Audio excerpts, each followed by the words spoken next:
Buenos días a todos y bienvenidos a este evento, a este jueves GP, a través de este formato virtual a modo de webinar. Muchas gracias a todos los que están asistiendo, a todas las personas que están asistiendo en este momento. Ya vamos a dar inicio. El objeto de este jueves GP hoy que nos reúne son las novedades regulatorias en materia de protección de datos personales. Y como veremos ahorita, hablaremos de algunas de las novedades que se han presentado a partir de múltiples pronunciamientos de la Superintendencia de Industria y Comercio, de la SIC, que es la autoridad en la materia, muchas de las cuales han generado muchas preguntas a nuestros clientes y en general a las personas que trabajamos en estos temas, pues la superintendencia nos ha dejado ver qué opina en muchos temas o qué interpreta en muchos de los temas en materia de protección de datos personales, pero adicionalmente estos temas además han sido relevantes en materia de posibles novedades, no solamente de interpretaciones de la SIC, sino en materia regulatoria, pues estamos anticipando que en materia de protección de datos personales vamos a enfrentarnos a un nuevo régimen en la materia en los próximos meses. Y por supuesto es uno de los temas que es muy importante para todos ustedes. ¿Y por qué es importante? Hemos identificado que los datos personales, y quizás es una frase hasta cliché, tal vez en este momento que ustedes han oído, que son el nuevo petróleo o que son una nueva fuente de ingresos para muchas compañías. Y así lo vemos nosotros también en la relación con nuestros clientes. Vemos cómo nuestros clientes cada vez utilizan datos personales, explotan comercialmente datos personales, pero asimismo tienen muchos terceros con los que interactúan y con quienes tienen que compartírselos muchas veces a modo de transferencia o a modo de transmisión. Pero adicionalmente también vemos que hay muchos mecanismos para el uso de datos personales novedosos como la inteligencia artificial que también se tornan relevantes y sobre los cuales hay muchas inquietudes. Entonces, con eso en mente, vamos a comenzar un poco la charla. La idea, por supuesto, es que si ustedes tienen inquietudes, siéntanse en libertad de plantearlas en el chat. Y por supuesto, si podemos resolverlas, si puedo resolverlas en el transcurso de la charla, cuando estemos abordando el tema, lo haré. Y si no, en todo caso, podemos dejar un espacio al final para discutir estas cuestiones. Y por favor, siéntanse en libertad de plantear todas las inquietudes que tengan. Bueno, entonces, ¿cuáles son las temáticas que vamos a abordar hoy? Cuatro temáticas en general. Por supuesto, como se podrán imaginar por la cantidad de temáticas, en algunos temas pues los abordaremos en lo que el tiempo nos lo permita, pero son los siguientes temas. Primero, vamos a hablar de la ley 2300, la famosa ley Dejen de Fregar, que muchos de ustedes están viviendo y sufriendo porque pues sabemos un montón de problemas o inquietudes que han surgido a nuestros clientes o de vicisitudes en el cumplimiento de la misma y el Registro Nacional de Números Excluidos y las consecuencias que se generan del mismo. En segundo lugar, vamos a hablar de las perspectivas regulatorias en materia del uso de inteligencia artificial, del uso, el desarrollo y la implementación de inteligencia artificial y su relevancia en materia del tratamiento de datos personales, sobre el cual la superintendencia, materia sobre la cual la Superintendencia de Industria y Comercio expidió una circular con algunas directrices para que tuvieran en cuenta las organizaciones que tratan datos personales a través de esta tecnología. En tercer lugar, vamos a hablar de una circular también reciente de la Superintendencia de Industria y Comercio sobre la responsabilidad de los administradores en materia de datos personales, un tema que sabemos que ha generado muchas inquietudes al interior de las sociedades, al interior de las compañías, pero pues que ya entraremos en los detalles sobre la misma. Y en cuarto lugar, vamos a hablar sobre los posibles cambios en materia de la ley 1581 del 2012, que es la Ley General de Protección de Datos Personales. Van a ser los cuatro frentes en los cuales vamos a enfocar nuestro espacio hoy. Y por supuesto, la idea es que cualquier pregunta que tengan, háganosla saber. Simplemente ya veo que hay dos preguntas sobre si les compartiremos un material. Entiendo que sí, que compartiremos unas memorias luego de la presentación. Entonces, el primer tema con el que vamos a comenzar es la ley 2300 y el registro de números excluidos. La ley 2300, como lo mencioné ahorita, es una ley del año pasado, la famosa ley Dejen de Fregar, que tiene como objeto principal proteger la intimidad de los consumidores. ¿Qué se entiende por el derecho a la intimidad? Esto es principalmente el derecho que tiene todo individuo a rehusarse a que el Estado o los particulares tengan acceso a la esfera íntima de la persona. El derecho a la intimidad, para que ustedes lo tengan presente, no es el mismo derecho necesariamente a la habeas data o al derecho a la protección de datos, pues el derecho a habeas data es un derecho autónomo que otorga a los titulares, a las personas, a la posibilidad de solicitar a cualquier administrador que tenga una base de datos el acceso, la rectificación, la actualización o la exclusión y la certificación de cualquier información que tengan de una persona. Entonces, ambos derechos, si bien son consecuencia del artículo 15 de la Constitución, tienen características distintas y pueden cumplirse o incumplirse o vulnerarse de manera autónoma. El derecho de habeas data está, por supuesto, altamente relacionado con otros derechos y como la libertad y la autodeterminación en la era digital. Y aquí, pensando en quiénes son los sujetos protegidos de la ley 2300, cuando hablamos de proteger la intimidad de los consumidores o los titulares, ¿y por qué hago la claridad entre consumidores y titulares? Porque la ley 2300 habla de consumidores, pero algunas interpretaciones de la SIC hablan de titulares de datos. Pero aquí lo que no podemos perder de vista es que en realidad, cuando hablamos de sujetos protegidos, en este caso, estamos hablando no necesariamente de personas naturales, a lo que se refiere la ley 1581, sino también de personas jurídicas. ¿Y por qué? Porque la ley 2300, como lo ha dicho la SIC, es un desarrollo o un complemento, mejor, de la ley 1266. La ley 1266 es la ley de habeas data financiero, que se refiere a información de carácter crediticio, comercial o financiero. Y la ley 1266 protege no solo a personas naturales, sino a personas jurídicas. En ese sentido, y quizás como una primera premisa sobre el alcance de la ley 2300, es importante decir que los sujetos protegidos entonces van a ser personas naturales y eventualmente personas jurídicas. Y ustedes se preguntarán, pero pues, ¿cómo así que personas jurídicas si hay un debate en torno a si estas tienen derecho a la intimidad? Lo que no podemos perder de vista es que las personas jurídicas, en todo caso, actúan a través de personas naturales. Entonces, si por ejemplo yo le envío publicidad de manera masiva a un sujeto que es la persona de compras de una persona jurídica, eventualmente, si vulnero los límites que trae la ley 2300, puedo eventualmente afectar la intimidad de esa persona natural. Entonces, quizás para que ustedes tengan presente en sus estrategias de marketing o de cobranza, que ya aterrizaremos este punto, que es a lo que se refiere a la ley 2300, traten de cumplir los estándares de esta norma, no solo en sus contactos con personas naturales, sino también en ciertos contactos con personas jurídicas. Eh, bueno, entonces, ¿cuál es el objeto de esta ley? Pretender limitar de alguna manera los canales y los contactos y la oportunidad de ciertos contactos de carácter publicitario, de marketing o de cobranza. Aquí simplemente un tema anecdótico. Esta ley inicialmente estaba planteada para, para prohibir o limitar los contactos de gestiones de cobranza. Sin embargo, en el Congreso, en sus debates, la ley fue ampliándose y su alcance terminó a través de un artículo que está incluido al final de la ley, se extendió también a comunicaciones de marketing y publicidad. Entonces, hoy día, los mandatos de la ley 2300 son claves y son obligatorios para cualquier organización, persona natural o incluso una persona natural que haga contactos o de cobranzas o de marketing.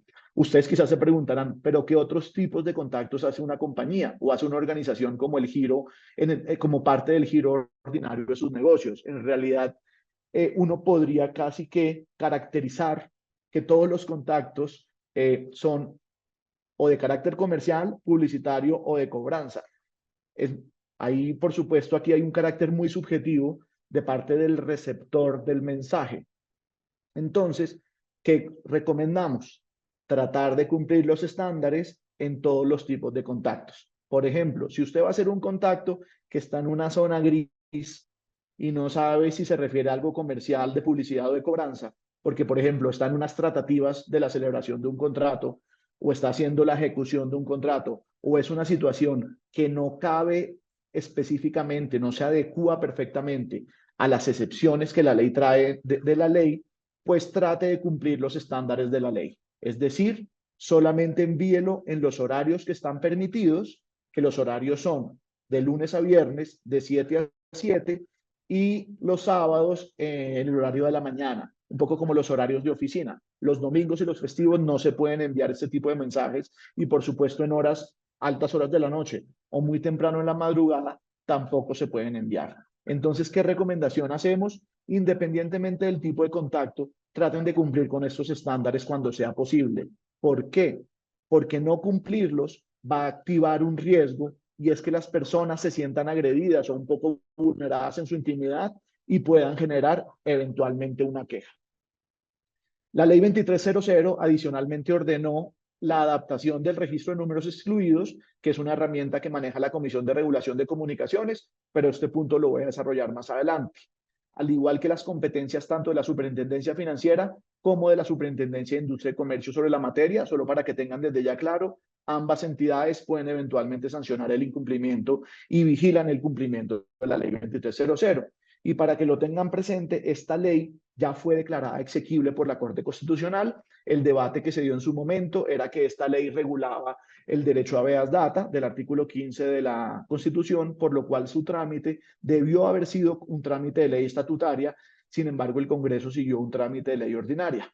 No obstante esa situación y varias demandas que se presentaron al respecto, la Corte Constitucional ya declaró que la ley es exequible, que es constitucional y que en este caso no se vulneró el trámite porque pues se sujetó bien a un trámite de ley ordinaria, porque a juicio de la Corte Constitucional, la ley 2300 no regulaba en la totalidad el derecho fundamental a la habeas data, sino simplemente algunos puntos específicos. Entonces, en ese sentido, pues eso podría ser cuestionable, pero pues al final ya tenemos la sentencia de la Corte Constitucional, que es cosa juzgada. Pero eso no significa, y ahorita haremos un énfasis en estos puntos, que no haya todavía medios de control con relación a las obligaciones que han puesto, que se han impuesto por parte del Estado en materia del cumplimiento de la ley 2300.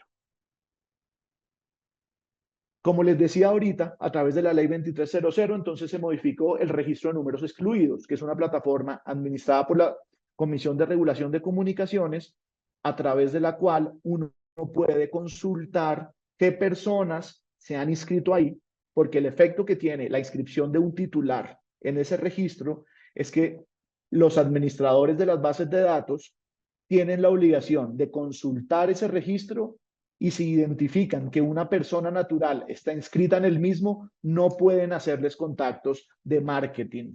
Eso es un tema muy importante.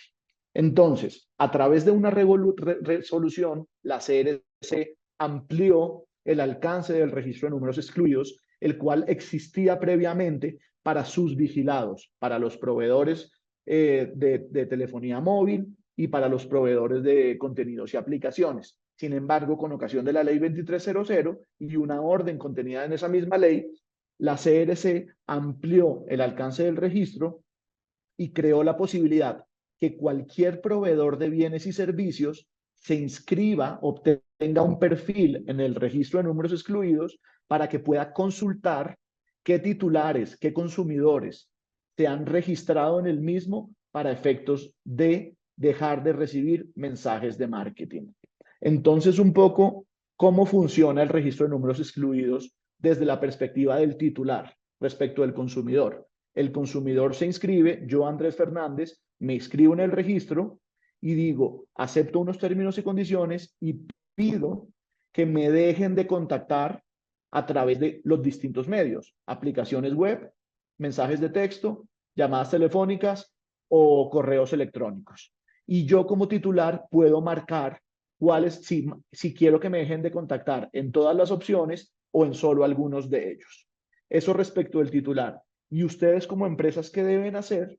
Crear unos perfiles, que son 3 perfiles los que tienen que crear. Uno de administrador, otro de representante legal y otro de proveedor para que ustedes con esos perfiles puedan consultar la información del Registro Nacional de Números Excluidos e identificar qué titulares sobre los cuales ustedes tratan los datos están registrados y a partir de esa situación ustedes dejar de hacer contactos de marketing para ellos. ¿Qué situaciones prácticas hemos identificado? Bueno, perdón, antes de pasar a las situaciones prácticas, en materia del cumplimiento, para que lo tengan claro, en materia del cumplimiento de la ley 2300, la ley dispone que tanto la superfinanciera como la SIC pueden eventualmente vigilar su cumplimiento. Por supuesto, la superfinanciera, estamos refiriéndonos a sujetos bajo su vigilancia. En materia de la SIC serán aquellos otros sujetos. Sin embargo, la SIC, en una circular que sacó recientemente, limitó de alguna manera sus competencias y definió que, por ejemplo, cuando se estén tratando datos personales en materia de prospección comercial, es la SIC la competente, independientemente de que la superfinanciera también sea competente para vigilar, o sea, un sujeto bajo el control y vigilancia de la superfinanciera. Asimismo, la SIC aclaró que su competencia es específica en materia de habeas data y no de intimidad, la diferencia que les hacía antes. ¿Y eso qué genera en lo práctico?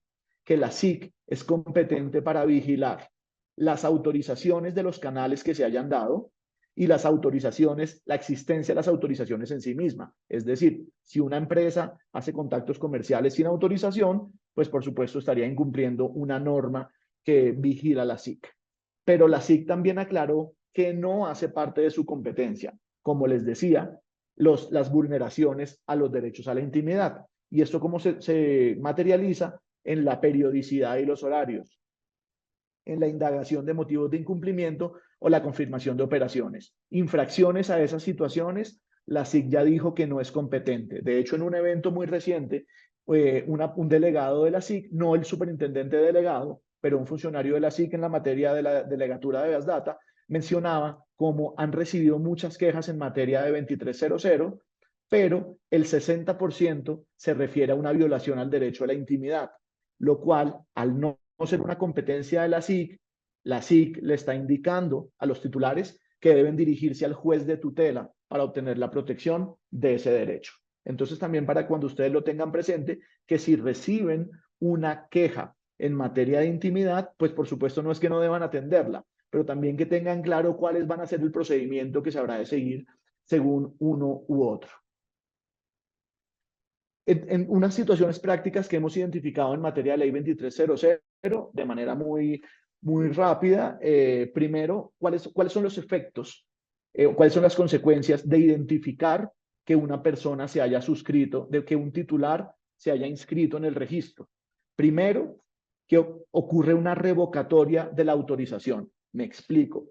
Si yo otorgué a mi banco una autorización cuando me vinculé con ellos, pero luego el banco, al consultar el registro de números excluidos, identifica que yo me registré para dejar de recibir llamadas, es como si yo hubiera hecho una revocatoria de la autorización al banco para efectos de esas comunicaciones de marketing. Por supuesto, esta revocatoria no tiene efectos para gestiones de cobranzas. Eso en primer lugar. Otro efecto, como se los decía, es que yo puedo hacer la revocatoria de manera granular. Yo puedo elegir que no me contacten en el mail, pero que sí me sigan contactando por correo electrónico. Entonces es importante que ustedes, al hacer estas consultas, identifiquen de manera específica cuál fue el alcance de la revocatoria que la persona realizó al inscribirse. Sobre desde cuándo se entiende la revocatoria hecha, aquí realmente no hay una total claridad, hay tres líneas, hay tres teorías. Una primera, que es que la revocatoria se entiende desde el mismo momento en que se realizó. Otra, y hay, además de esa, tenemos otra teoría que dice que se deben observar los plazos de 15 días que traen la ley 1581 y 1266 para atender la revocatoria. Es decir, si yo verifico que la persona revocó el 1 de octubre, pues desde el 15 de octubre, luego yo ya dejo de mandarle los mensajes y desde ese día se entiende hecha la revocatoria. Una línea que también aplica, que es exclusiva para los vigilados por la CRC, es que la regulación de la CRC, no la ley 2300, dice en una norma antigua que los operadores de telecomunicaciones, los proveedores de contenidos y aplicaciones y los integradores tecnológicos tienen un plazo de 5 días para efectos de atender la revocatoria. Entonces, si ustedes son una entidad vigilada por la CRC, no apliquen el plazo de 15 días, sino el plazo de 5 días. Si ustedes no son una entidad vigilada por la CRC, pueden contar con el plazo de 15 días que trae la 1581 y la 1266. Dicho lo anterior, esos son plazos máximos. Entonces, entre más rápido lo hagan, pues mucho mejor. Otra pregunta es si el registro nacional, este registro aplica para las entidades extranjeras. En principio, uno podría concluir que no, dado que la ley 1266, que es la que se complementa con la ley 2300, no tiene un alcance extraterritorial. pero funcionalmente sí es posible que entidades extranjeras se inscriban en el registro. Obviamente aquí ya habrá que hacer un análisis específico de caso a caso para ver si sí se justifica que una entidad extranjera, quizás por el tipo específico de operación en Colombia, deba inscribirse o no.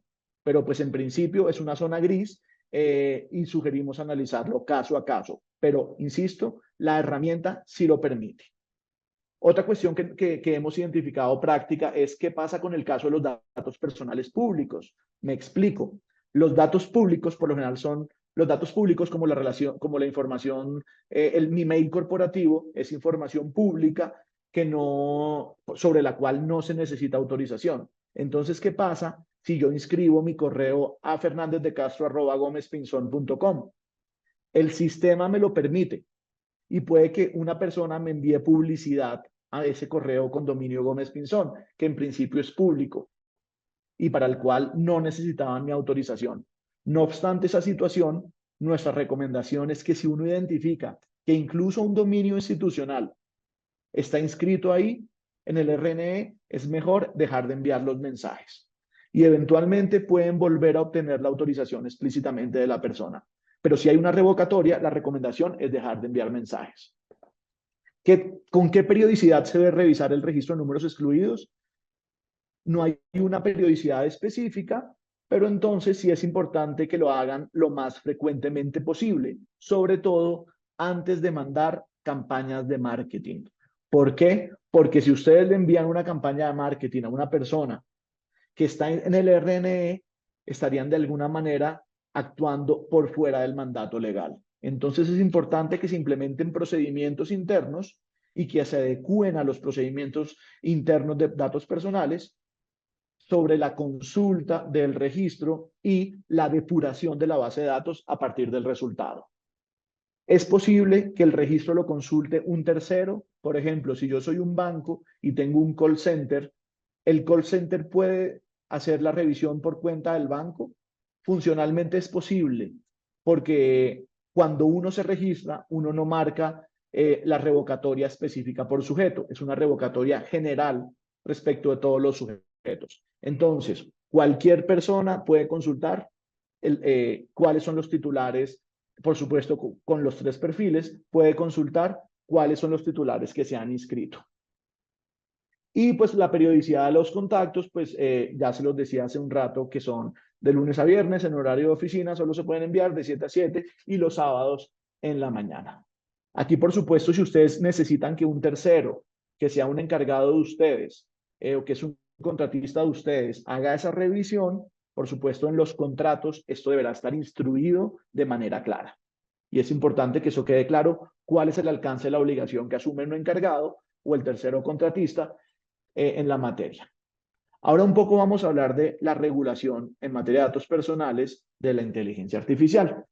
Simplemente de una manera muy rápida, la inteligencia artificial no tiene una definición única y lo que hemos identificado es que los distintos esfuerzos legislativos y regulatorios en Colombia no guardan identidad en la definición que han utilizado. Y ahorita vamos a ver un poco. Pero estas son en esencia las características generales. Y un poco la inteligencia artificial creo que ya es un concepto que muchos la conocemos, todos la conocemos porque estamos en contacto permanente hoy día en nuestras empresas, en nuestra vida personal. Y por ejemplo, el feed, la pantalla principal de Netflix, que muchos la usarán, es un ejemplo de cómo se aplica la inteligencia artificial.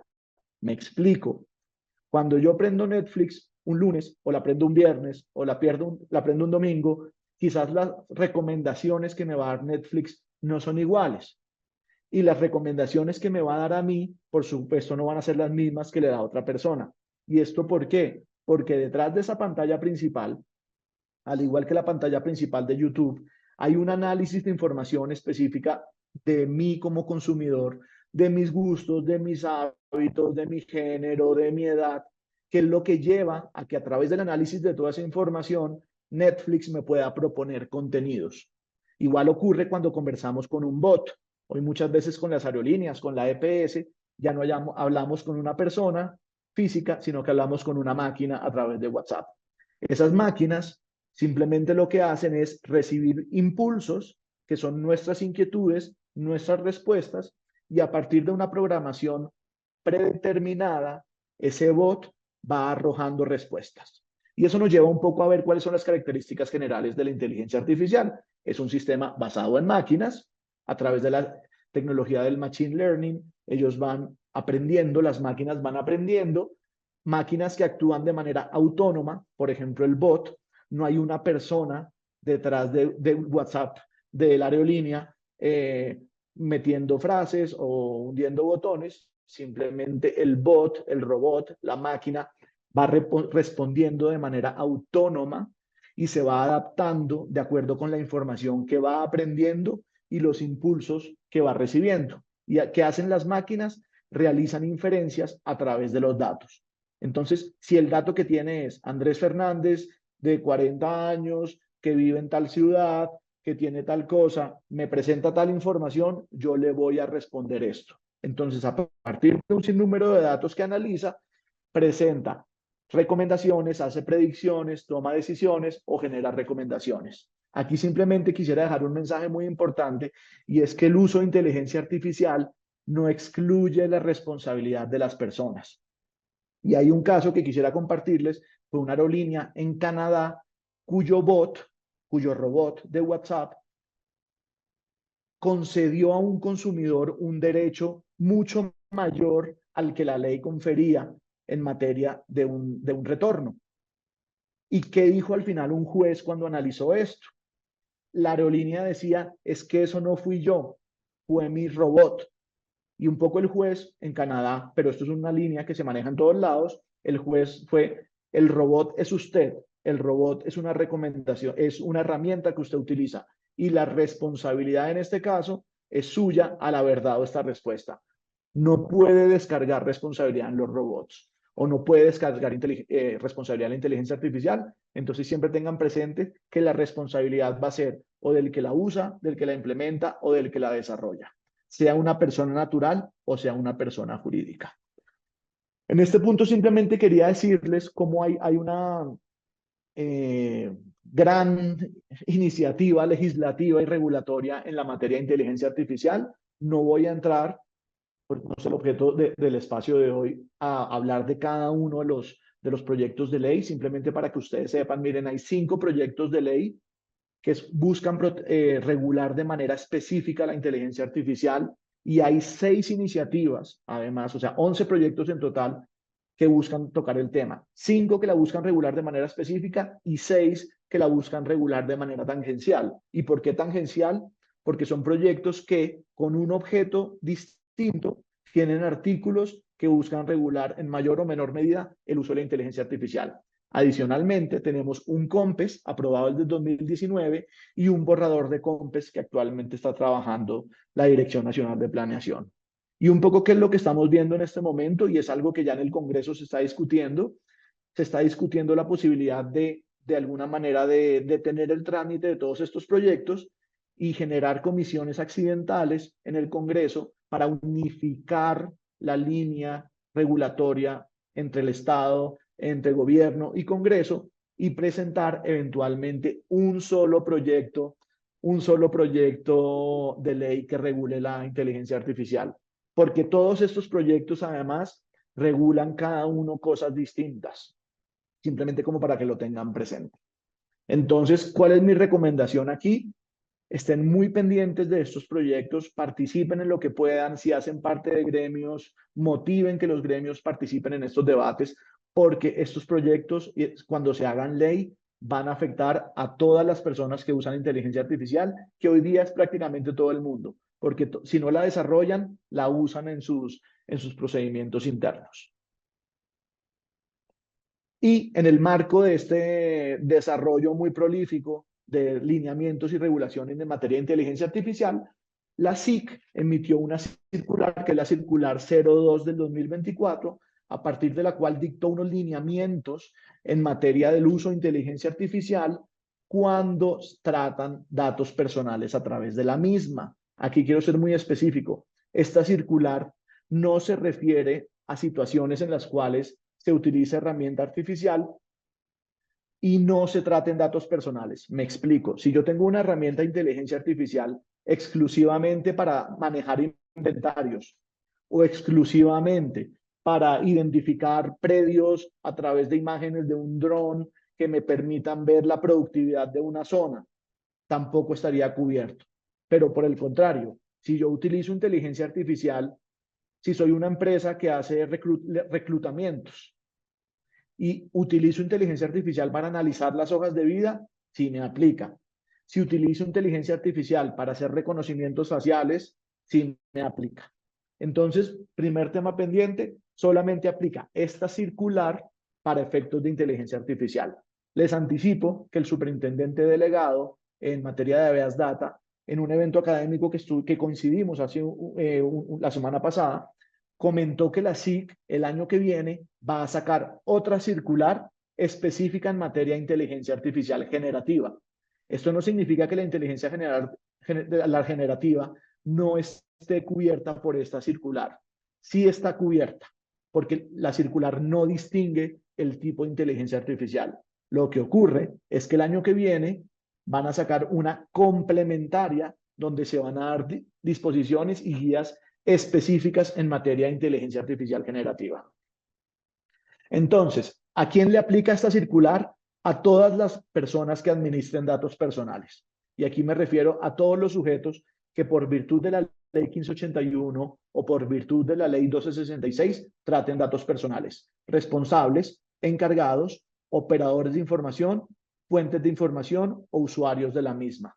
Sin importar el rol que ustedes tengan, les va a aplicar esta circular.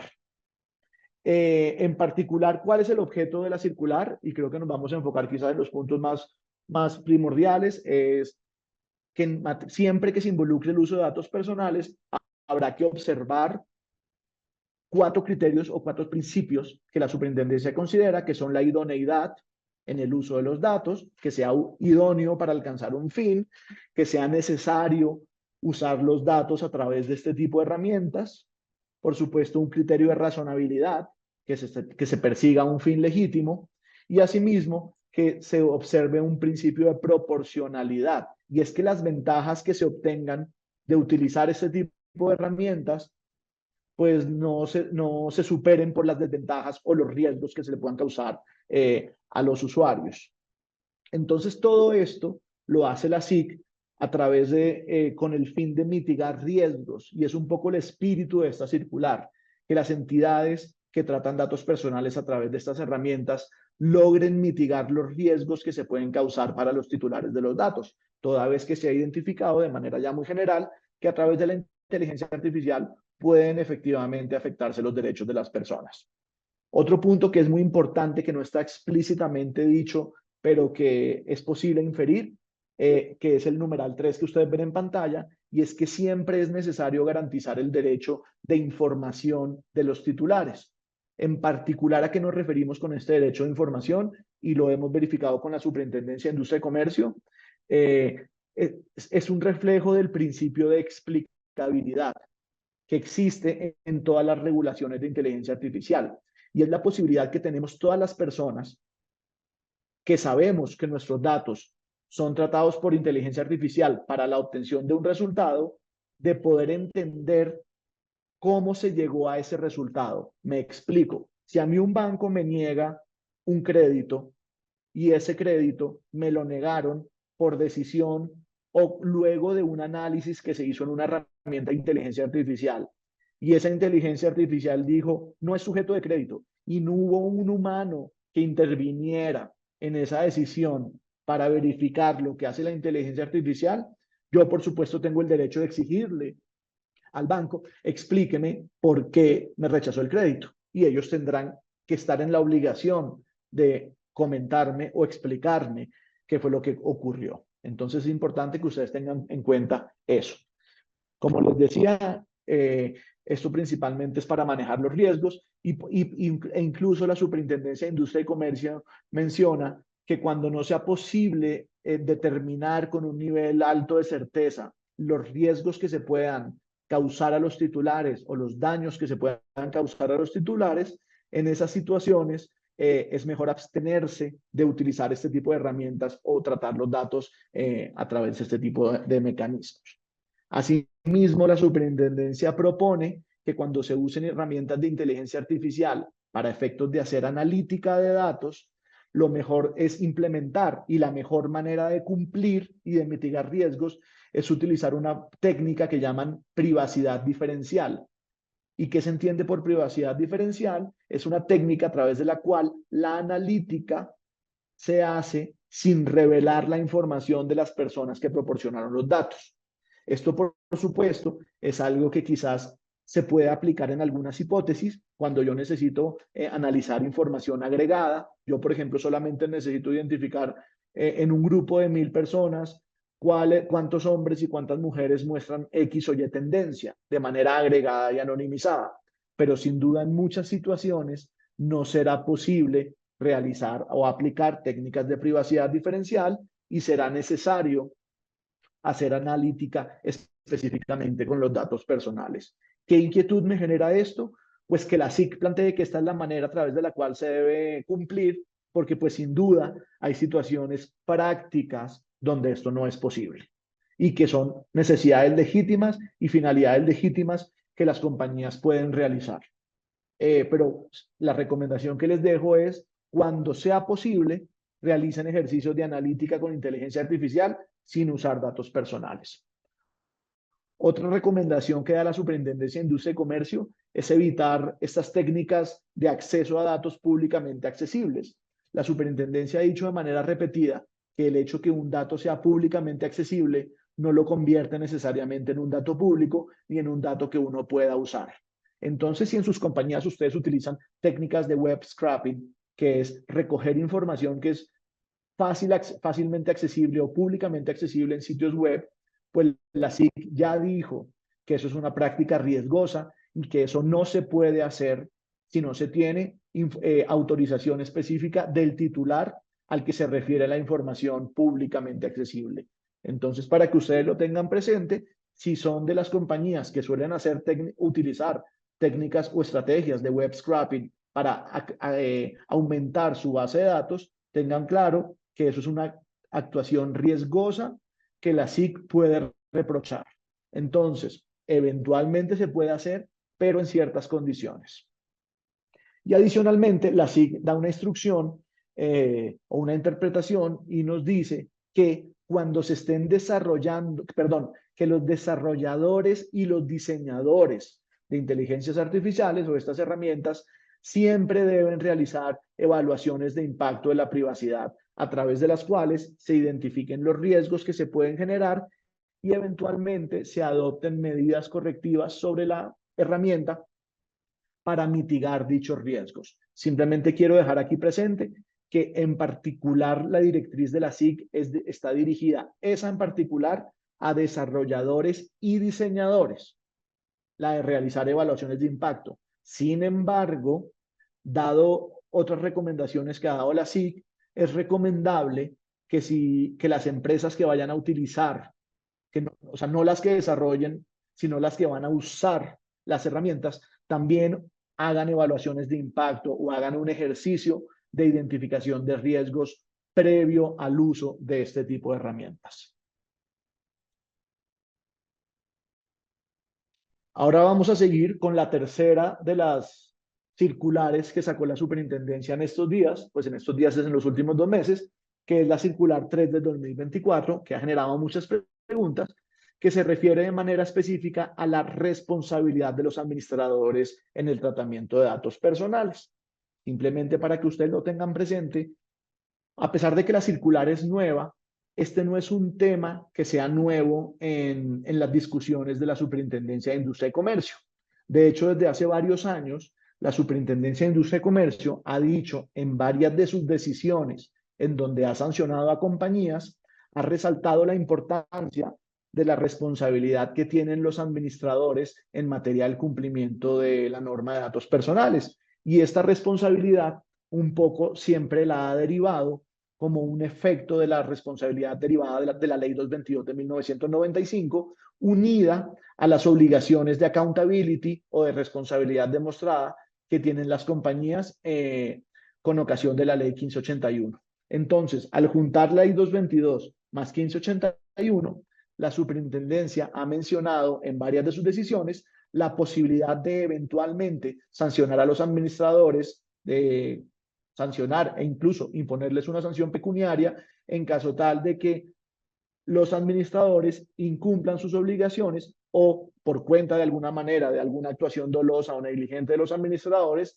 eventualmente se derive en un incumplimiento de las normas de protección de datos. Entonces, aquí un poco el tema principal es cómo puedo mitigar los riesgos si soy un administrador. Si soy un administrador, por supuesto, tengo la obligación como administrador de supervisar y controlar que mi compañía o la compañía sobre la cual soy administrador, perdón, cumpla con los estándares y las obligaciones que existen en materia de datos personales. ¿Y cómo se hace? A través de una supervisión o la existencia de procedimientos que permitan implementar políticas y procedimientos en la materia. Por supuesto, tengan presente que los procedimientos en materia de datos personales no son iguales para todas las compañías. Una cosa son los procedimientos que tendrá que implementar una startup que apenas está comenzando y otros son los que tendrá que incluir el supermercado grandísimo o un e-commerce de una marca. No necesariamente los procedimientos en materia de datos son iguales para todas las compañías. Por eso es que un poco la recomendación es que los administradores se involucren en la implementación y no necesariamente que se involucren haciendo los documentos, pero al menos supervisando y propiciando que estos procedimientos existan y que se cumplan con la ley. Y en particular, ¿qué temas está diciéndonos la superintendencia que espera que los administradores cumplan? Por ejemplo, que designen un área específica que asumirá la función en materia de protección de datos personales, que no tienen que ser los administradores. Puede ser, por supuesto, el área legal, un área específicamente creada para los temas de datos personales o el área de TI. Al final, lo que importa es que sea un área que tenga el conocimiento para ayudar al cumplimiento y, por supuesto, para ejecutar las obligaciones que se deriven de eso. Además de designar el área, la SIC espera que los administradores participen en la aprobación y en el cumplimiento de sus procedimientos y en particular del Manual Interno de Protección de Datos Personales, el cual les anticipo que es un documento distinto de la política. Hoy día la Ley 1581 dispone la obligación de implementar varios procedimientos, uno de los cuales es la política de tratamiento de la información, que es el documento que yo le presento a los titulares cuando obtengo la autorización. Y otro es el manual interno de procedimientos, que es un documento, permítanme el símil, como el reglamento interno de trabajo, pero en temas de datos personales. Un documento dirigido al interior de la organización, dirigido a los empleados y a los contratistas y a los colaboradores, para que ellos cumplan obligaciones o ayuden a cumplir con las obligaciones en materia de datos personales a la compañía, donde se establecen procedimientos sobre tales como cómo atender los requerimientos, qué hacer con el Registro Nacional de Base de Datos, qué hacer si hay incidentes de seguridad. Entonces, un poco lo que está esperando la SIC no es que los administradores asuman directamente las obligaciones, pero que los administradores un poco se pongan la 10 para que sus compañías cumplan con las obligaciones en la materia. Otro de los temas que tienen que tener, de los que tienen que velar los administradores, por supuesto, es que haya unos canales entre la administración de la compañía y el área designada para hacer ese seguimiento y esa verificación sobre el cumplimiento. Voy a poner un ejemplo. Es que si yo soy miembro de una junta directiva y no me dicen que en el último año mi compañía ha recibido 300 quejas en materia de protección de datos o que he recibido 5 requerimientos de la SIC, pues yo como miembro de la junta, y pues esto me está generando un riesgo a la compañía, pues yo lo mínimo es que un miembro de junta tenga conocimiento de esas contingencias para efectos de que desde su rol como administrador pueda eventualmente sugerir la toma de decisiones, propiciar el cambio de procedimientos y, por supuesto, tomar las medidas correctivas. Entonces es importante no solamente que haya una supervisión, pero que haya canales que le permitan a los administradores supervisar lo que está ocurriendo. Bueno, por supuesto, el numeral 3 tiene que haber lineamientos para prevenir cualquier riesgo y, por supuesto, hacer el cumplimiento, pero el punto sobre el cual me quiero detener un momento es el punto 4 que están viendo en pantalla, y es una creación, porque esto debo decir que es una creación de la Superintendencia de Industria y Comercio en este caso, y es que dispuso que los administradores pueden eventualmente ser corresponsables de las organizaciones en las cuales actúan en caso tal de que participen los administradores en la definición de los fines y los medios para los cuales se tratan datos personales. ¿Por qué digo que aquí hay una creación de la SIC? Porque es que el concepto de corresponsables, que es un concepto muy usado en materia de datos personales, no es un concepto que traiga la ley 1581. Este es un concepto que existe en la regulación europea. ¿Y qué significa? Que haya dos corresponsables, o tres, o cuatro, un número plural de corresponsables. Esto significa que hay varias personas que coinciden en el rol de responsables del tratamiento. ¿Por qué? Porque de manera conjunta, como les decía ahorita, definen fines y definen medios, o sea, definen el por qué y el cómo se tratan los datos personales. En principio, nuestra lectura, cuando vimos esa norma de la SIC, era que el propósito de la SIC inicial pareciera ser que solamente cuando hubiera un dolo o una negligencia a los administradores, se le va a dar el efecto de corresponsable. Pero desafortunadamente, la norma no dice así y lo dejó que en cualquier caso, prácticamente, en el que un administrador participe en los fines, en la definición de fines y medios del uso de datos, va a ser corresponsable. ¿Y esto qué efecto tiene? Ser corresponsable implica que el administrador va a ser, por su parte, responsable del tratamiento. La ley 1581 trae muchas obligaciones propias de los responsables del tratamiento, como implementar políticas, cumplir con el Registro Nacional de Base de Datos, tener un manual interno, eventualmente resolver derechos de petición, atender consultas y reclamos. Entonces es muy chistoso, un poco anecdótico o inaudito, perdón, lo que la SIC está diciéndonos, porque nos está diciendo prácticamente que un administrador va a tener que tener una política de datos personales propia o que va a tener que cumplir con las obligaciones del Registro Nacional de Base de Datos.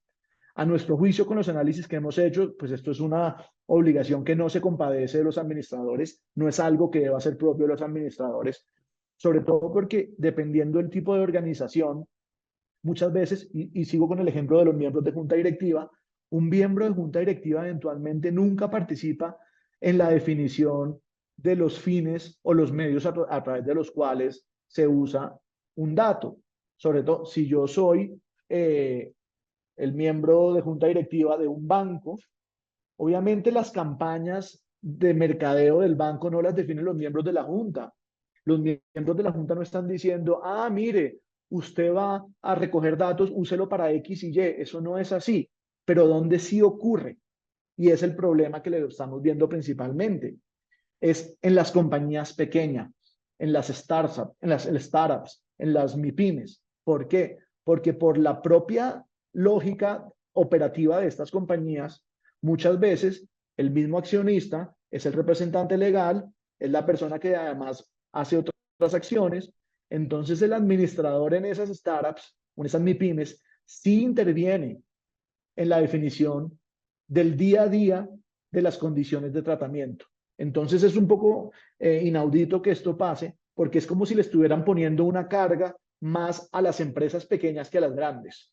Yo creo en lo personal que aquí a la SIC un poco se le fueron las luces, particularmente con esta disposición, porque es algo que además no coincide con los conceptos que trae la ley 1581 ni sus decretos reglamentarios.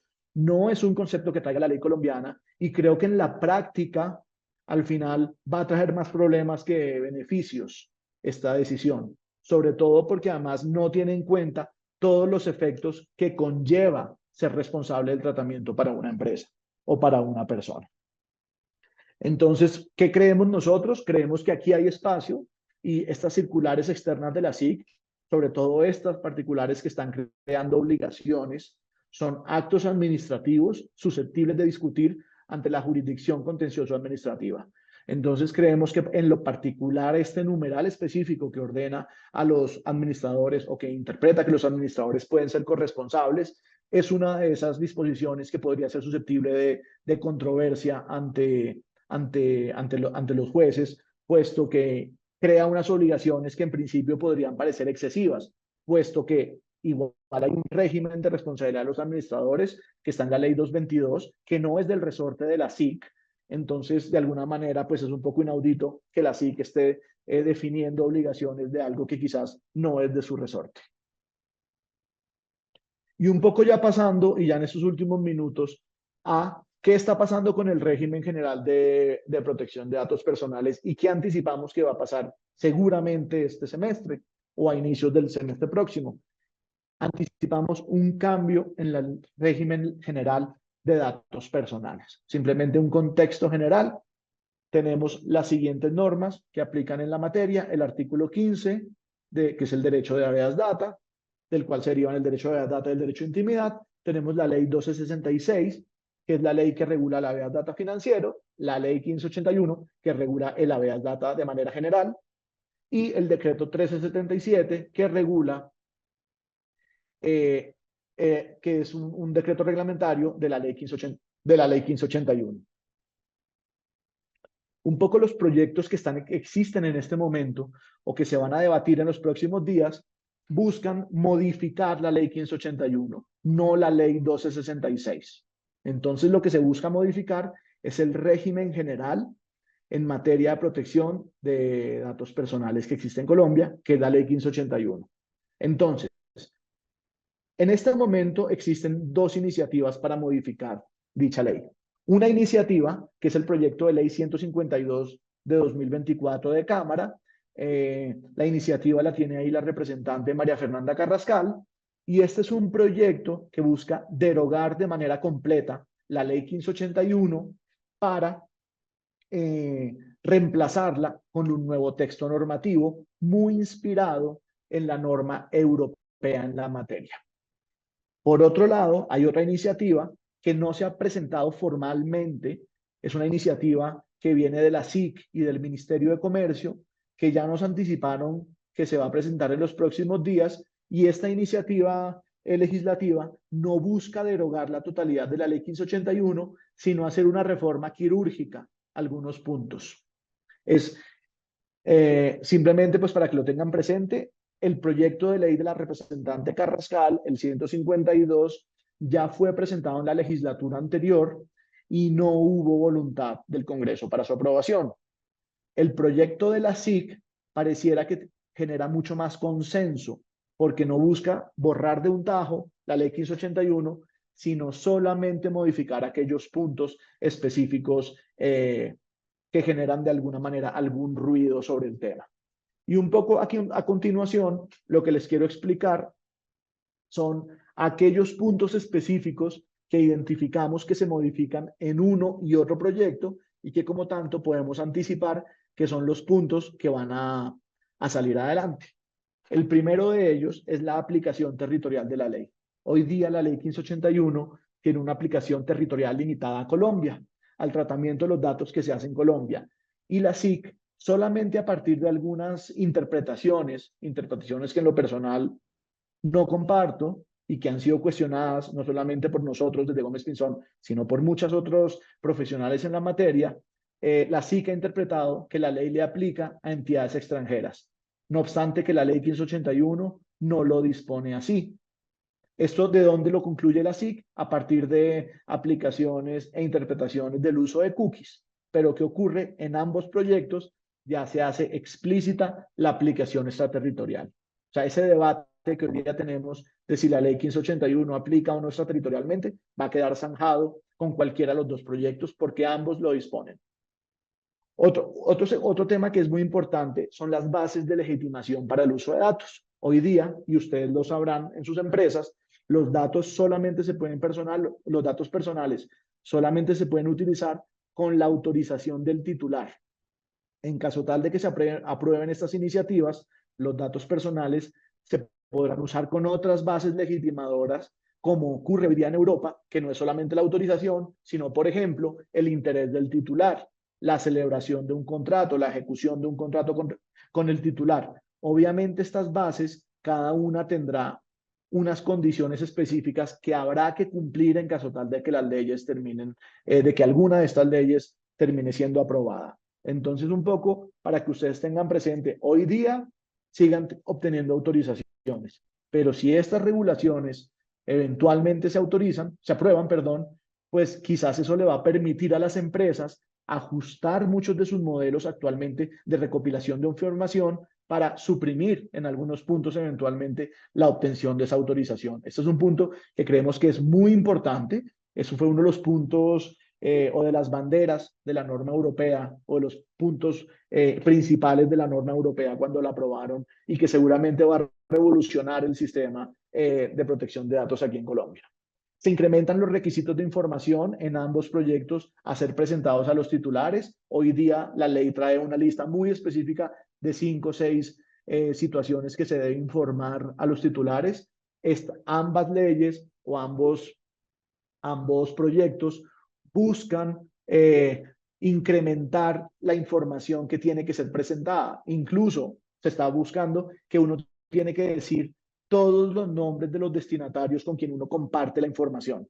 Entonces, un poco, sí va a haber que adaptar eventualmente los procesos internos para proveer toda esta información que va a ser necesaria una vez se aprueben estas leyes. En materia del tratamiento de los menores de edad, hoy día los menores de edad no tienen el derecho de otorgar el consentimiento, solamente cuando son adolescentes maduros pueden eventualmente opinar sobre el consentimiento que otorgan sus representantes legales o sus padres. Pero en los dos proyectos se dispone que los menores de edad, en uno dice 14 años y en otro dice 16, en caso de aprobarse, los menores de edad podrán eventualmente otorgar el consentimiento en ciertas condiciones, situación que hoy día no ocurre. Otros de los puntos, se reducen los términos para hacer reportes de incidentes de seguridad a la SIC.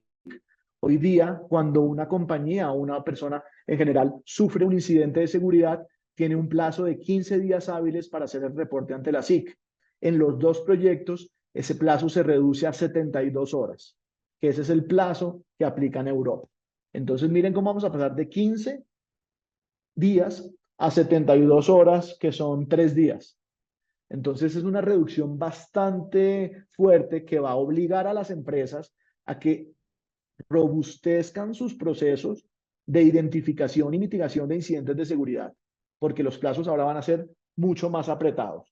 Adicionalmente, no va a ser obligatorio solamente hacer un reporte a la SIC, sino que en ambos casos se dispone que se hagan reportes a los titulares. Hoy día ese reporte a los titulares no se debe hacer en todos los casos y surge principalmente a partir de algunos lineamientos que ha dado la SIC, pero con estas leyes lo volverían una obligación legal. Adicionalmente, se formaliza la obligación de tener un oficial de datos personales. Hoy día, la obligación es tener un área encargada, que puede ser cualquier área, como se las decía ahorita. Con ocasión de estas normas, va a ser necesario designar oficialmente un oficial de datos personales al interior de esa compañía, de cada compañía, perdón.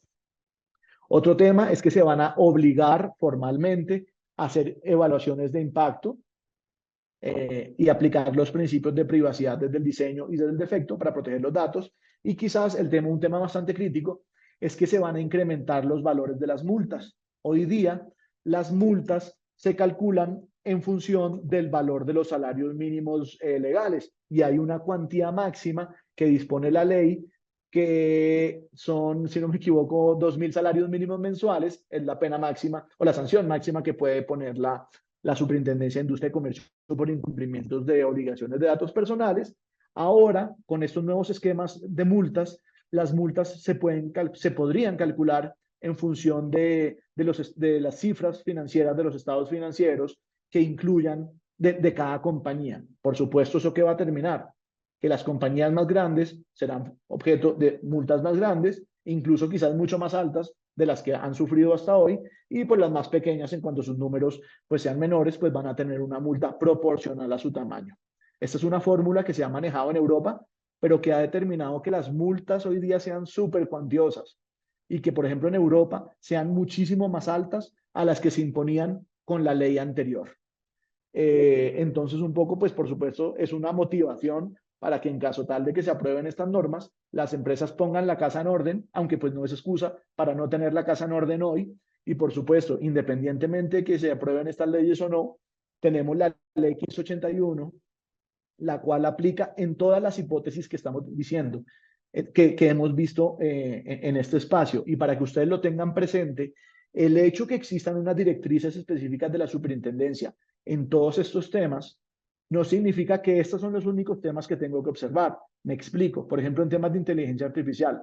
Si yo uso inteligencia artificial para el tratamiento de datos personales, no es que yo deba, voy a ver solo la circular de la SIC y ya. No, por el contrario. Tengo igual que ver todas las obligaciones que trae la ley 1581 que no están en la circular e igualmente cumplirlas. Entonces, para que ustedes tengan presente, siempre va a ser muy útil que ustedes evalúen e identifiquen el estado de madurez de su programa de privacidad, la efectiva implementación de procedimientos, por ejemplo, para la identificación de incidentes de seguridad, para la atención de quejas y reclamos, cómo están en el cumplimiento del Registro Nacional de Base de Datos.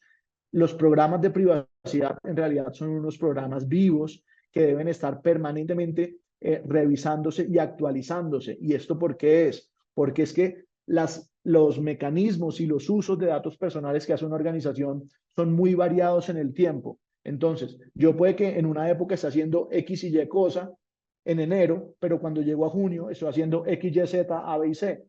Entonces es importante que eso sea previsto y por eso es importante que existan unos canales de comunicación entre las áreas de protección de datos y todos los involucrados en el uso de datos, el área de mercadeo, el área de TI, el área de recursos humanos, de manera que existan unos canales de comunicación permanente que permitan que las compañías maduren y robustezcan estos procedimientos. Con eso en mente y tratando de ser lo más cumplido posible, nos pasamos unos 5 minutos, pues terminamos el contenido que inicialmente teníamos preparado para ustedes, pero vemos que hay varias preguntas. Pues por supuesto, si bien estaba programado solamente hasta las 9, nos vamos a quedar aquí un rato más abordando estas preguntas y por supuesto, si además de las preguntas que tenemos en este momento en pantalla, tienen otras más, siéntanse por favor en toda confianza de compartirlas y las vamos resolviendo. Bueno, comienzo con la primera pregunta, perdón, las quiero ver en orden cronológico. Primero, pregunta Camila Jaimes. Buenos días, Camila. ¿Es viable? La pregunta de Camila es, ¿ves viables que las personas protegidas por esta ley, por la hora me imagino que estamos hablando de la ley 2300, puedan pedir perjuicios ante el incumplimiento de estas disposiciones? La ley no dispone nada, Camila, pero pues de alguna manera, pues el régimen de responsabilidad civil aplica en todas las hipótesis. Ahí, por supuesto, eh, creo que dependerá del caso específico que habrá que analizarlo, identificar si eventualmente existen pruebas de un perjuicio que eventualmente pueda derivarse y que pueda generar un incumplimiento. Por supuesto, aquí el tema probatorio va a ser lo más complicado de determinar, pero en principio creo que sí se puede eventualmente pedir la reparación de perjuicios por el incumplimiento de estas normas. Bueno, segunda pregunta, Andrea Jaimes. Si existe autorización de tratamiento de datos con finalidad de marketing y contacto previa al registro, ¿lo puedo seguir contactando? No, Andrea. ¿Por qué no en principio no se podría seguir contactando? Porque el efecto que la SIC interpretó que tiene el registro es justamente hacer una revocatoria. Entonces lo pongo como en una línea de tiempo. Yo autoricé a mi banco el 1 de enero. El 1 de febrero me inscribí, yo Andrés Fernández, me inscribí al Registro Nacional de Números Excluidos. Y mi banco ya no me podría mandar mensajes luego de que haya verificado y hayan pasado los días que les decía antes para efectos de considerar y atender esa reclamación, que es la revocatoria. Entonces, en principio, luego de que un responsable o un encargado o cualquier administrador de datos personales identifique que una persona está inscrita en el registro, no puede enviarle más campañas y solamente podrá hacerlo si obtiene un nuevo consentimiento que sea posterior en el tiempo al registro de la persona.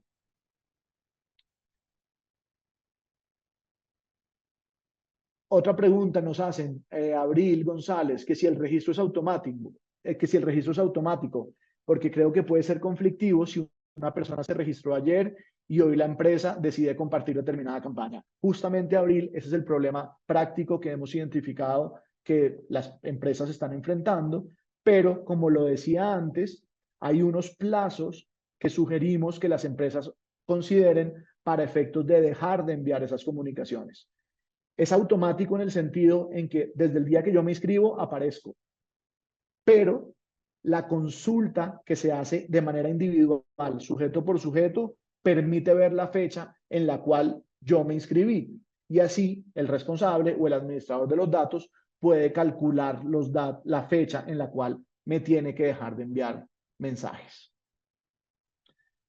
Jason Ramírez nos pregunta, ¿cómo sería el manejo en relación con el registro de números excluidos? Si tengo un excluido y con una relación con ese con una relación posterior con ese usuario, vuelve y me autoriza. Justamente, Jason, es la hipótesis que hablaba ahorita en una de las preguntas anteriores. Si la persona autoriza posteriormente en el tiempo, luego de la revocatoria que se causó por el registro, ustedes pueden volver a usarlo.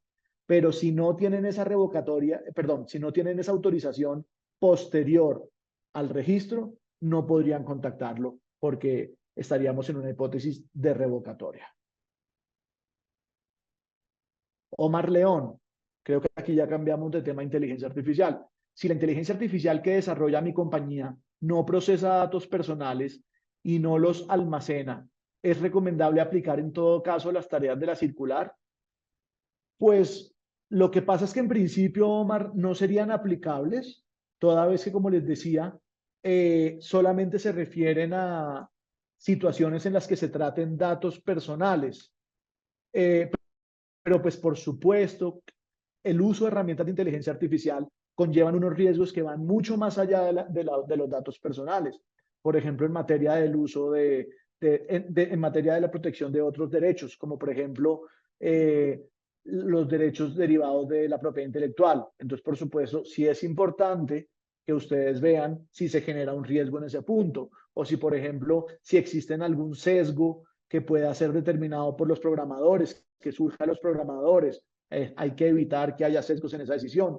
O, por ejemplo, si simplemente es una inteligencia artificial que genera imágenes que se van a usar en materia publicitaria, pues por supuesto es importante que esas publicidades o piezas publicitarias que se generen no vulneren las normas de protección al consumidor. Entonces, un poco, por supuesto, habrá que hacer un análisis caso a caso de cuál es la funcionalidad de la inteligencia artificial específicamente y a partir de ahí identificar los riesgos que habrá que seguir. Tal vez no serán específicamente las mismas medidas de la circular de la SIC, pero quizás serán otras medidas al respecto.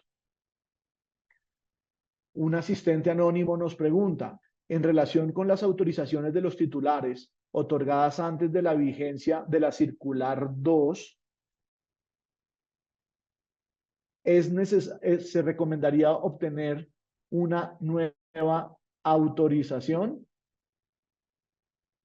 Solo por confirmar si estamos hablando de la circular del registro de números excluidos, como le decía antes, si identificamos que la persona se registró, que un titular se registró y quiero volverle a enviar publicidad, me toca volver a obtener una autorización. Lady Pinzón nos pregunta, ¿cómo es el proceso si una persona da una autorización para consulta y reportes en centrales de riesgo sujeto a una obligación contractual? Si esta persona se inscribe en el registro de números excluidos, ¿cuál es el procedimiento para poder reportarlo en las centrales de riesgo si se revoca la autorización inicialmente otorgada? Lady, aquí vale la pena hacer una claridad. La revocatoria en este caso, que es un efecto de la inscripción en el registro de números excluidos, es solo una revocatoria para el envío de comunicaciones de marketing y publicitarias. No es una revocatoria absoluta para otros frentes, como por ejemplo hacer gestiones de cobranza o eventualmente hacer consultas y reportes ante centrales de riesgo. Entonces, en ese sentido, Lady, si ustedes verifican que una persona se inscribió en el registro, lo que tienen que dejar de hacer son comunicaciones de publicidad y de marketing. Y no tendrían necesariamente que obtener una autorización para, por ejemplo, hacer cobranza o hacer estos reportes. Sabrina nos pregunta, ¿puede dar un ejemplo de web scrapping? Voy a contarles un caso que ocurrió y es que, y pues esto es información pública, LinkedIn, que es una herramienta que quizás muchos la conocen, como ustedes saben, contiene información de nuestra hoja de vida, de nuestra historia laboral, que es públicamente accesible por todas las personas. Hace poco, la Superintendencia de Industria y Comercio identificó que LinkedIn facilitaba que las demás personas hicieran web scraping. Entonces, ¿qué es lo que hacen los terceros? A través de herramientas manuales o automatizadas, dan unas instrucciones para que se extraiga información que estaba en LinkedIn o en cualquier red social. Y esa información se extrae de esos sitios y se comienza a utilizar. El reproche que ha dado la SIC y la directriz que dio en la circular es que eso no se puede utilizar, que no es recomendable o es un riesgo hacer el web scraping, es decir, eh, extraer la información de sitios donde es públicamente accesible sin que se cuenten con la utilización de los titulares. Entonces voy a poner un ejemplo. Si un banco quiere, al cual yo le pido un crédito, va y busca mi información en LinkedIn y en Facebook y en Instagram sin que yo lo hubiera autorizado previamente, eso sería una técnica de web scraping que podría ser reprochada por la autoridad. Alejandro González nos pregunta, nos hace dos preguntas que voy a tratar de abordarlas en el mismo punto. Dentro de la política podría dejar esa descripción de los manejos de datos y qué formato, que el formato de autorización esté incluido como anexo a la política. Pues en las políticas, uno de los requisitos, Alejandro, por supuesto, son las finalidades y el tipo de tratamiento que se tiene que dar a los datos. Entonces, de alguna manera, en las políticas siempre es necesario decir para qué voy a usar los datos y cómo los voy a usar. Y los formatos de autorización no necesariamente tienen que ser un anexo a la política. Los formatos pueden ser unos documentos, se puede obtener a través de cualquier medio, escrito u oral, siempre que se conserve la evidencia y por supuesto tiene que ser explícito, tiene que ser expreso, previo e informado. Entonces no es que los formatos deban ser un anexo a la política. La autorización es un documento aparte que se suscribe o se acepta por aparte y donde se hace referencia a las políticas. John Duque nos pregunta, ¿este manual de procedimientos sería el mismo que indica la guía de accountability de la SIC como el programa integral de gestión de datos personales? John, el programa de datos personales es un concepto como sombrilla, por decirlo de alguna manera. El programa de datos personales es el conjunto de políticas, procedimientos, documentos que implementa una compañía para garantizar el cumplimiento de las normas de datos personales. El manual interno es uno de los documentos que hace parte del programa de datos personales. Asistente anónimo nos pregunta, respecto de la circular 03 del 24, la designación de la persona y el área debe ser documentada en un acta de junta, una carta o cómo debe ser el soporte de evidencia. Esa es muy buena pregunta. La ley de protección de datos, la ley 1581 y las guías en la materia no traen un procedimiento específico para esa designación. Entonces, cada compañía podrá diseñar un procedimiento de acuerdo con sus propios lineamientos internos. Me explico. Quizás para la designación de ciertos cargos dentro de los estatutos de la compañía se dispone que los tiene que hacer la junta directiva o quizás se atribuyen a los representantes legales. Entonces, al final, no hay una única manera a través de la cual se tienen que hacer las designaciones. Esa designación se puede hacer a través de cualquier medio y conforme los estatutos de la compañía.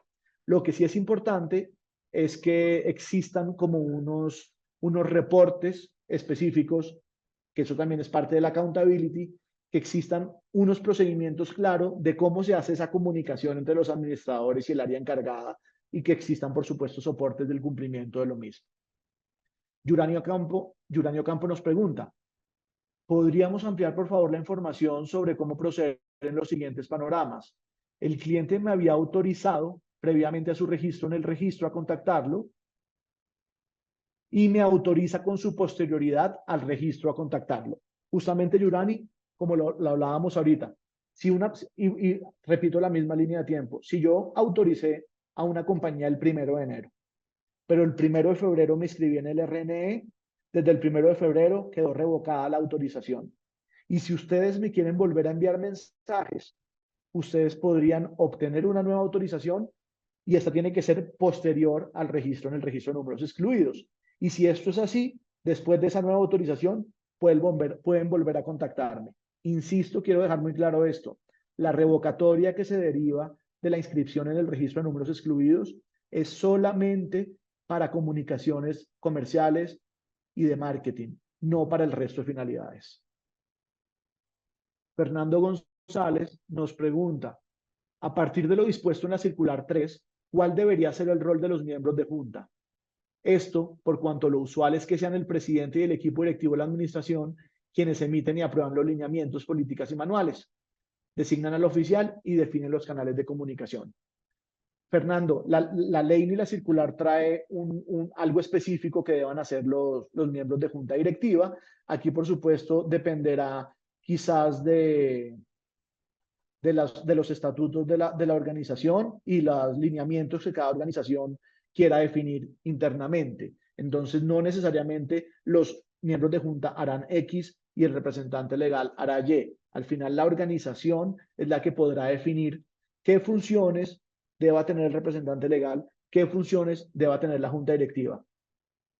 Con esa premisa, Fernando, ¿qué me imagino yo y qué podría recomendarles?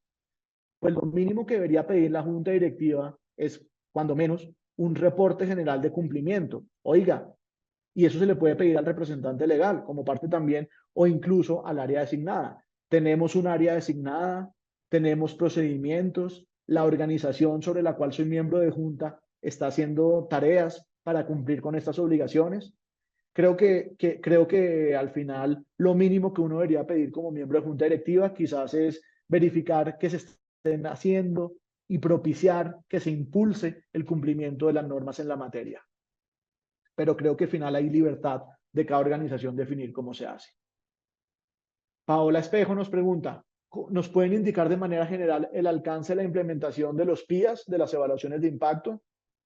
Sí, Paola, aquí simplemente de manera muy general, los PIAs o las evaluaciones de impacto lo que buscan es que las organizaciones, antes de hacer tratamientos de datos que impliquen riesgos, hagan un análisis de la situación completa, donde se verifique qué tipos de datos voy a recoger, qué voy a hacer con esos datos, a través de qué medios voy a hacer ese tratamiento de datos, qué riesgos se generan para los titulares en caso de usar esos datos, con quién voy a compartir esos datos, voy a hacer transferencias, voy a hacer transmisiones. Y con toda esa información que ustedes identifican del uso específico que van a hacer, ustedes van a tener los elementos para definir aquí hay riesgos o aquí no hay riesgos, y la existencia o no de esos riesgos les va a permitir a ustedes o implementar medidas de mitigación de los riesgos o incluso eventualmente tomar una decisión de abstenerse de implementar ese tratamiento de datos específico. Por supuesto, esto incluye un estudio mucho más específico de cada uno de los ítems, pero pues de manera general es más o menos eso. Fernando nos pregunta, en caso de entidades públicas, ¿cómo se da la interacción entre la SIC y la Procuraduría? ¿Es recurrente que la SIC remita casos a la Procuraduría? ¿La Procuraduría aplica las circulares de la SIC? Pues en principio la función disciplinaria sobre las entidades públicas y los funcionarios la tiene la Procuraduría, sobre todo por los funcionarios, la tiene la Procuraduría. Lo que sí les puedo decir por experiencia es que no es común que la Procuraduría inicie actuaciones en contra de los funcionarios públicos por incumplimiento de la ley 1581. Ahora bien, la SIC sí ha impuesto sanciones, por ejemplo, a cámaras de comercio, pues que no son una entidad pública propiamente, pero, pero que tienen una función pública. Entonces, pues la SIC sí ha tomado ciertas decisiones o ha dado directrices a entidades públicas en ciertos puntos. En realidad, la Procuraduría no ha sido muy prolífica en la producción de decisiones sobre la materia. Carolina Méndez nos pregunta, ¿el oficial de protección de datos puede ser el oficial de cumplimiento? Sí, la respuesta es sí. No hay ninguna exclusión para que no lo sea. Asistente anónimo, ¿cuál es la periodicidad diaria o semanal en la que se puede mandar una comunicación comercial si es en medios diferentes, por ejemplo, SMS y correo? La ley 2300 aquí dispone que solamente se pueden enviar mensajes máximo una vez al día por el mismo canal durante la misma semana. Entonces, en principio, no se podría enviar más de un mensaje al día dentro de los horarios indicados y cada semana por un mismo canal. Es decir, me explico, si yo hago un contacto el lunes por WhatsApp, contáctelo toda la semana por WhatsApp. Si lo manda por mail, contacte por mail. Pero en todo caso, les quiero dejar una situación. Eh, Aquí es donde es importante que ustedes en todo caso obtengan las autorizaciones de los titulares cuando quieran de alguna manera o tengan una expectativa de enviar quizás más información. Pero este es uno de los aspectos justamente sobre los cuales la SIC dijo que tal vez no tendría competencia. Entonces ya veremos cómo lo terminan interpretando.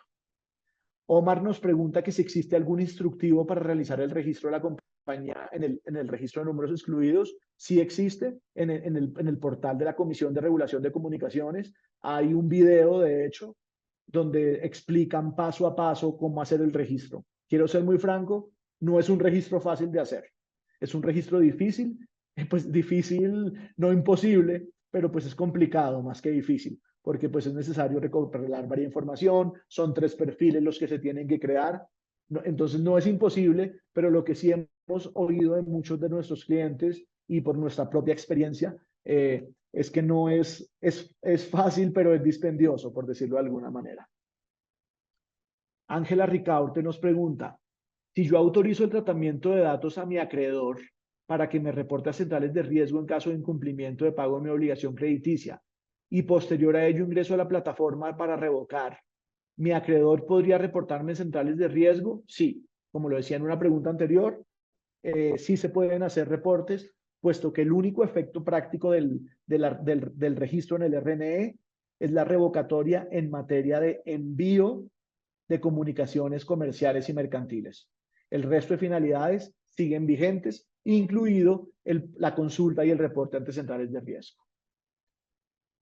Paola Villate nos pregunta por qué es la diferencia entre el programa integral de datos y el manual. Lo decía ahorita, el programa es la sombrilla y el manual es uno de los documentos que hace parte del programa. Sabrina Faraone, los datos personales de los representantes de las empresas que se utilizan en el marco de una negociación comercial también se encuentran bajo el amparo de la ley o esta sería una excepción.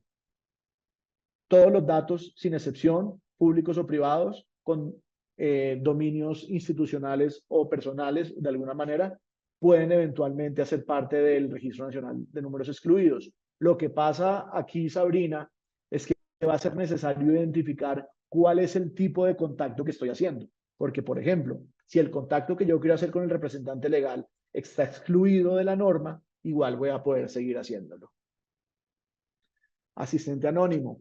¿Qué pasa cuando el titular se registra en el registro de números excluidos, pero se trata de una entidad regulada que debe avisarle a sus clientes información? Por ejemplo, la entrega de una tarjeta de crédito. Insisto, las únicas finalidades que se entienden revocadas son el envío de comunicaciones de marketing. El envío de una tarjeta de crédito, pues al final es una información solicitada por el titular, entonces estaría exceptuado de este contacto. William Fajardo, buenos días. Acceder al correo electrónico de funcionarios públicos a través de la web sería una actividad riesgosa, puesto que según lo hemos hablado, debo tener autorización de datos del funcionario.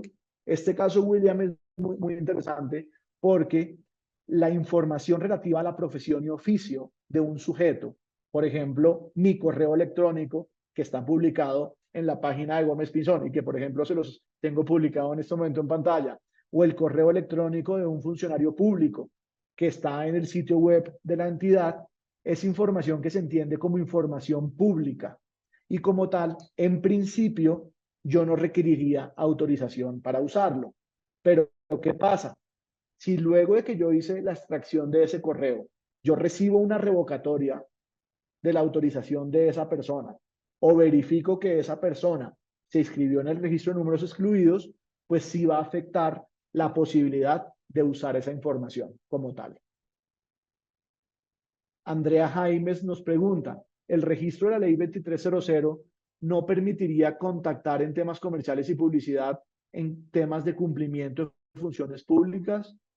Pues en principio la ley no distingue, entonces Andrea, no se podía contactar en ningún fin que sea de publicidad o de marketing. No sé si la pregunta apunta, por ejemplo, a la publicidad que envía alguna entidad pública de como una campaña.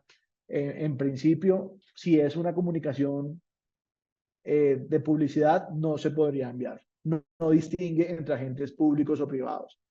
Por ejemplo, un evento de una entidad, por ejemplo, si fuera un evento, la SIC, que hace muchos eventos en materia de capacitaciones, que de alguna manera son pues comerciales o publicitarias de sus propios eventos.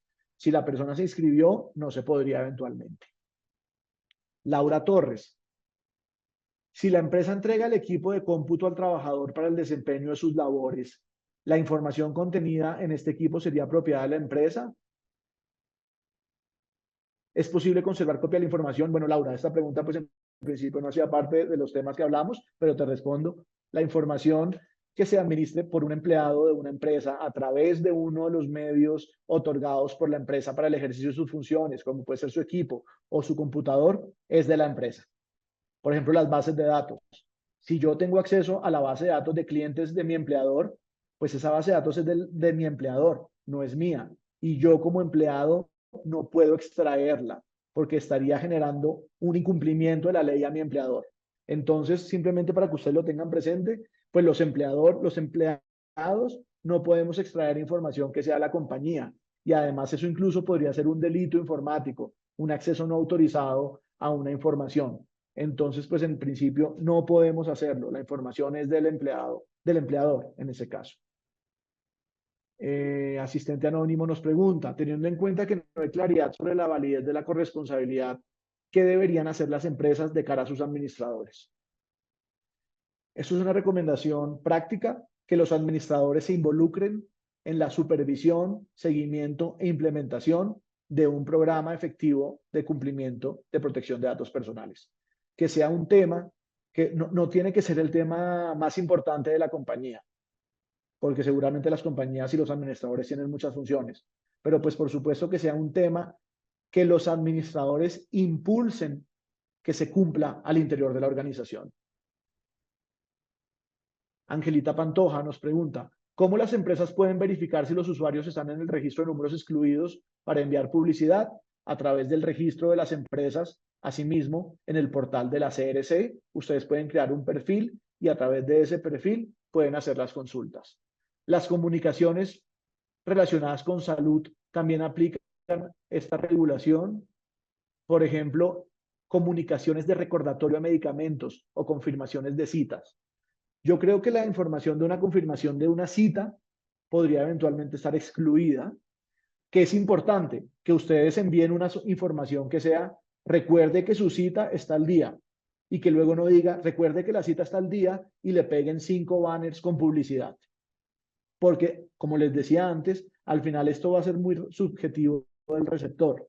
Si yo veo que me llenan un mensaje que tiene un propósito con 50 piezas de publicidad, quizás voy a considerar como titular que es un mensaje invasivo. Entonces sugiero tener mucho cuidado con el tipo de comunicaciones que se hagan y que, por ejemplo, no se hagan ese tipo de comunicaciones que tienen como un carácter mixto en cuanto sea posible. Yo, antes de seguir, hay varias preguntas y las vamos a abordar todas, pero veo que Elkin Molina y Elizabeth tienen la mano levantada hace rato. Elkin, lo oímos para que nos cuente su pregunta. Y luego Elizabeth.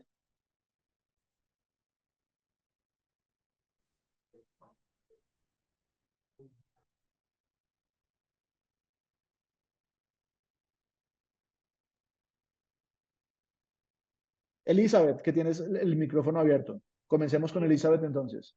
No encontré cómo mandar la pregunta, entonces quería hacerla y es sobre una implementación general, es decir, si existe la posibilidad de que se establezca una autorización para el tratamiento de datos con las condiciones y como adjunto se haga una planilla de tal forma que se entienda que todas las personas que diligencian la planilla firman, pues estarían autorizando ese tratamiento de datos en los términos de la autorización general. No sé, esto se me ocurre pues para eventos o momentos en los que si bien se está desplegando una estrategia comercial, no se puede, pues la persona no va a recibir un documento muy extenso o el comercial que esté recogiendo las firmas y firmando la planilla, pues no va a tener como ese espacio para, sí, para ser un poco más personalizado. Eso se puede, no sé si lo has evaluado.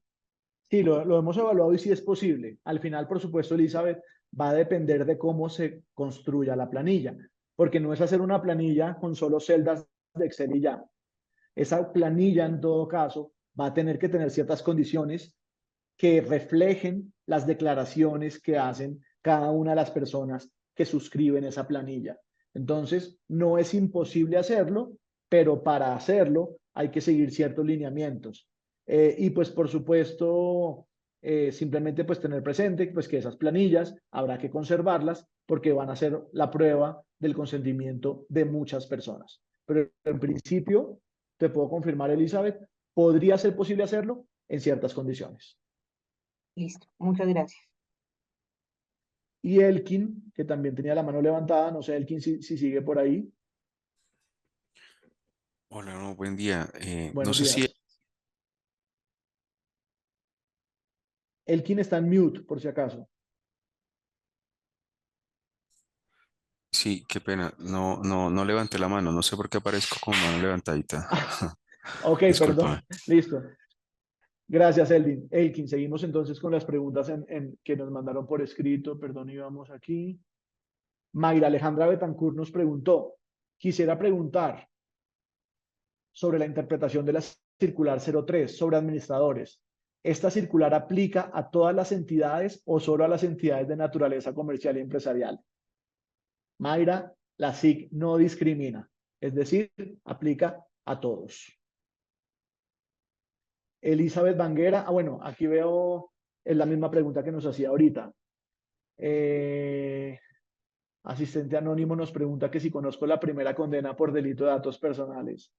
La verdad, no la tengo presente, pero le puedo preguntar a nuestro equipo de derecho penal, porque en estricto sentido los temas de derecho penal los maneja nuestro equipo, pero no es común en realidad. No es un tipo penal muy común, pero eso no obsta, el hecho que no haya sentencias al respecto no obsta para que no se cumplan las disposiciones.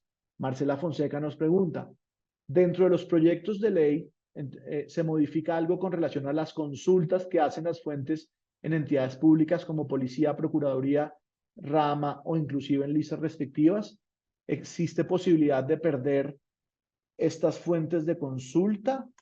Entendería que no, Marcela, la verdad, que quizás pues las fuentes públicas de consulta no se van a perder, pero por supuesto sí quisiera resaltar una cosa que lo dije antes, no perdamos de vista que en ciertas situaciones el hecho que haya información que sea públicamente disponible no significa que uno pueda utilizar esa información de manera general. Y pues también depende también cuál es la finalidad de esas consultas. Si, por ejemplo, es algo que se haga en el marco del cumplimiento de los sistemas de prevención de lavado de activos o del programa de transparencia, digamos que ahí hay una excepción legal que podría aplicar, que igual habría que analizar en el caso a caso.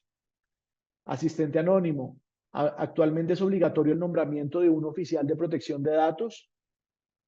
A ver, lo que es obligatorio en este momento es la designación de un área encargada al interior de la organización, de cada organización, que se encargue de los datos personales, del cumplimiento de los datos personales. Y esta área puede denominarse oficial de protección de datos, oficial de cumplimiento, como lo dije antes, o puede ser el área legal, puede ser el área de TI.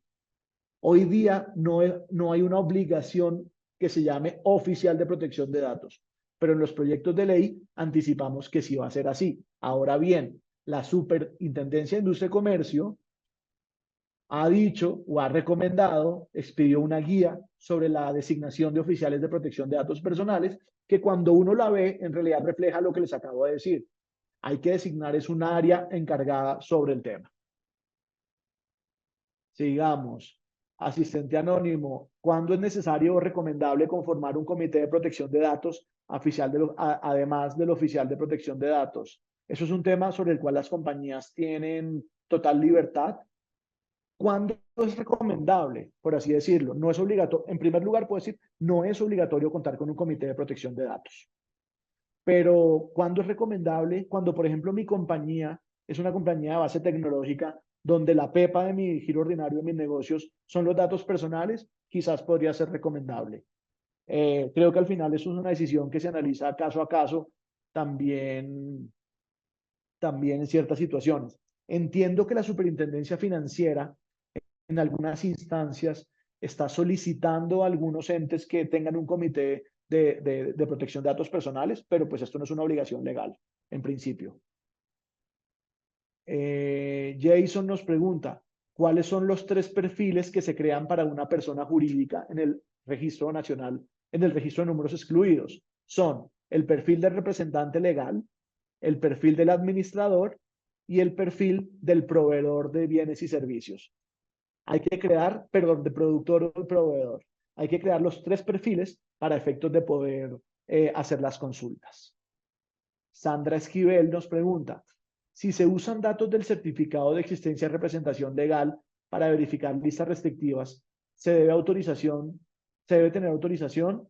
Como les decía antes, si esas consultas se hacen en el marco del cumplimiento de las obligaciones de prevención de lavado de activos o del programa de transparencia, o cuando existe una obligación legal, no sería necesario obtener la autorización, porque en todo caso, además, estamos hablando que esto es información pública. Toda la información que conste en los registros públicos, como es la información que consta en las cámaras de comercios, es información pública y no se necesitaría autorización, esa en particular.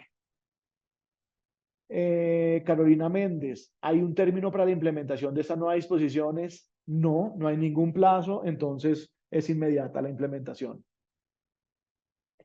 Y bueno, con eso entonces terminamos las preguntas. No sé si alguien adicionalmente tiene alguna pregunta y pues ya con esto, pues muchas gracias. Fue un espacio muy prolífico. Gracias por todas las preguntas y por supuesto esperamos contar con ustedes en futuros eventos que hagamos en la materia. Como les anticipé al comienzo, la regulación en materia de protección de datos está cambiando mucho, anticipamos muchos cambios. La SIC está permanentemente emitiendo disposiciones, directrices, lineamientos. Entonces, por supuesto, a todos así lo deseen, les estaremos compartiendo no solamente las memorias de este evento, sino por supuesto contenidos que permanentemente generamos para nuestros clientes en esta materia. Anticipamos que en lo que resta del año presentarán muchos cambios, entonces esperamos poder compartirles a ustedes todas las novedades que surjan en la materia.